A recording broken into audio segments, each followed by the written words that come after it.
நீங்கள் பார்த்து கொண்டிருப்பது புரட்சி நியூஸ் நேரலை செய்திகள். இந்த பழனி திருக்கோயில் தேவஸ்தானம் ஆவினன்குடி திருக்கோயில்ல ஒரு தனியார் ஜவுளி கடையினுடைய விளம்பரத்திற்கு கோயிலை பயன்படுத்திருக்கு. செல்போன் கொண்டு போக கூடாதுன்னு சொல்லி கடுமையான விதிமுறைகளை கடைபிடிக்கக்கூடிய இந்த கோயில் நிர்வாகம் எப்படி அந்த தனியாருடைய சேலை கடைக்கு அனுமதிச்சுன்னு தெரியல. ஏதாவது கையூட்டு பெற்றார்களா, இல்ல ஏதாவது விதி தளர்வு பண்ணாங்களா, இல்ல ஸ்பெஷல் பெர்மிஷன் வாங்கியிருக்காங்களான்னு தெரியல.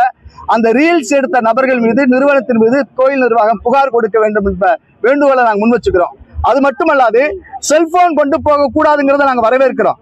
அதே நேரத்தில் செல்போன் கவுண்டரை மலை உச்சியில வைக்கணும்னு சொல்றோம். மலை உச்சியில நீங்க பஞ்சாமிரத கடை இருக்கு, படக்கடை இருக்கு, என்னென்னமோ இருக்கு.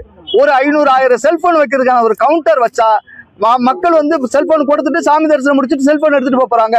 தனியார்கள் புகைப்படம் எடுத்து வருமானம் ஈட்டுவதற்கு கான்ட்ராக்ட் விடக்கூடிய இந்த கோயில் நிர்வாகம் செல்போன் கவுண்டர் வைக்கிறது என்ன குறைஞ்சு வர போகுது? நாங்க மனு கொடுத்தோம், போதிய இடம் இல்லைன்னு சொல்லியிருக்கிறாங்க.